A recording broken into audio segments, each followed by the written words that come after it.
आपण पाहत आहात बागलाण वृत्तांत, खबरबात महाराष्ट्राची।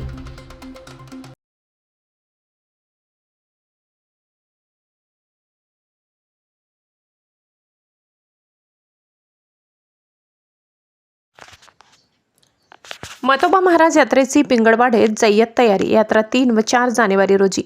पिंगळवाडे 60 ते 70 वर्षाची अखंड परंपरा जपत पिंगळवाडे गावात एका नंदीची अर्थात बैलाची यात्रा मोठ्या थाटात व उत्साहात साजरी होत असते।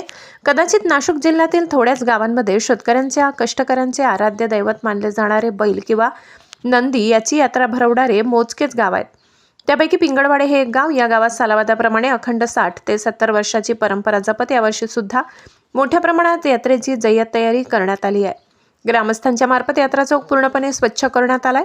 ठिकठिकाणी विद्युत रोषणाई करण्यात आली आहे। तसेच बाहेर गावाहून आलेल्या व्यावसायिकांसाठी पिण्याच्या पाण्याची मुबलक अशी व्यवस्था करण्यात आली आहे। तसेच त्यांनी व्यवसाय करत असताना कुठल्याही अज्ञात व्यक्तींकडून त्रास होऊ नये यासाठी पोलीस प्रशासनाला सुद्धा कळविण्यात आले आहे। यात्रेच्या दरम्यान विविध संसार उपयोगी साहित्य, खेळणी, खाद्यपदार्थ यांची दुकाने व्यावसायिकांमार्फत थाटण्यात येत आहेत। या यात्रेदरम्यान दिनांक 3 जानेवारी रोजी सकाळी 11 वाजता रथ मिरवणूक होईल। 4 वाजता तमाशाची हजेरी व रात्री 9 वाजता सुखलाल बाबूलाल बोराडीकर तालुका जिल्हा धुळे यांचा लोकनाट्य तमाशा मंडळाचा कार्यक्रम आयोजित केलेला आहे। तसेच दिनांक 4 जानेवारी रोजी सुद्धा यात्रेचे नियोजन आहे।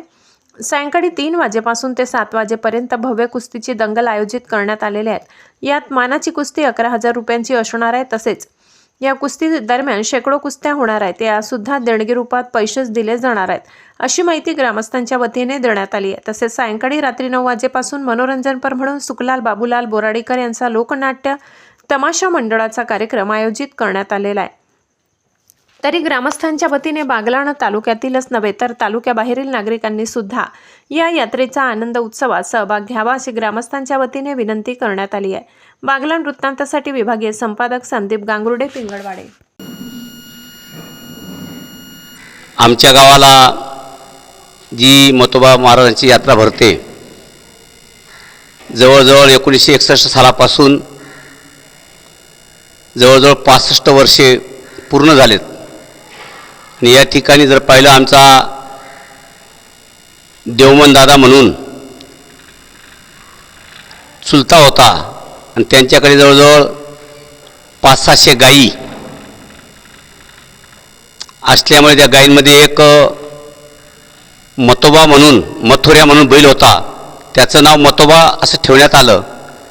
आणि त्या ठिकाणी पद्मामाय बैल म्हणजे अतिशय मोठा होता, खिल्लार जातीचा, परंतु पद्मामाय कधीही त्याला सोडण्याचं आणि याचं काम करत असताना पाणी पाजण्याचं कधी त्याने मारलं नाही, काही नाही। म्हणून आम्ही संपूर्ण गावाने असं ठरवलं की तो बैल त्याची अंत्यविधी केली आणि त्याची दफनविधी केली आणि मंदिर बांधलं।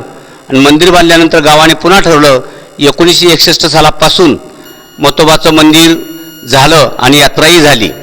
म्हणून आमच्या गावाला जवळजवळ 2 दिवस त्या ठिकाणी आता 3 तारखेला पौर्णिमेला पहिल्या दिवशी करमणूक साधन म्हणून असं नाट्य असतं, तमाशा असतो। त्याच्यानंतर दुसऱ्या दिवशी 4 तारखेला कुस्तींचं दंगल असतं। त्या दंगलमध्ये जवळजवळ आम्ही सुरुवातीला भांडे, काही कपडे आणत असताना कुस्ती दंगल व्हायचं, पण आता परिस्थितीनुसार, समाजानुसार, जगाच्या रीतिरिवाजनुसार आमची या गावामध्ये जवळजवळ कुस्ती शेवटची 11,000ची होते। म्हणून कुस्तीसाठी, दंगलसाठी बरेच धुळे जिल्ह्याचे, नाशिक जिल्ह्याचे, जळगाव जिल्ह्याचे पैलवान येतात आणि कुस्तीचं दंगल अतिशय सुंदर होतं। म्हणून ती परंपरा आमच्या गावाला चालू आहे। म्हणून या ठिकाणी आमच्या गावाला आत्ता 3 आणि 4 तारखेला यात्रा होईल। सर्व ग्रामस्थ, तालुक्यातील सर्व ग्रामस्थांना विनंती करतो, यात्रासाठी यावं ही विनंती करतो।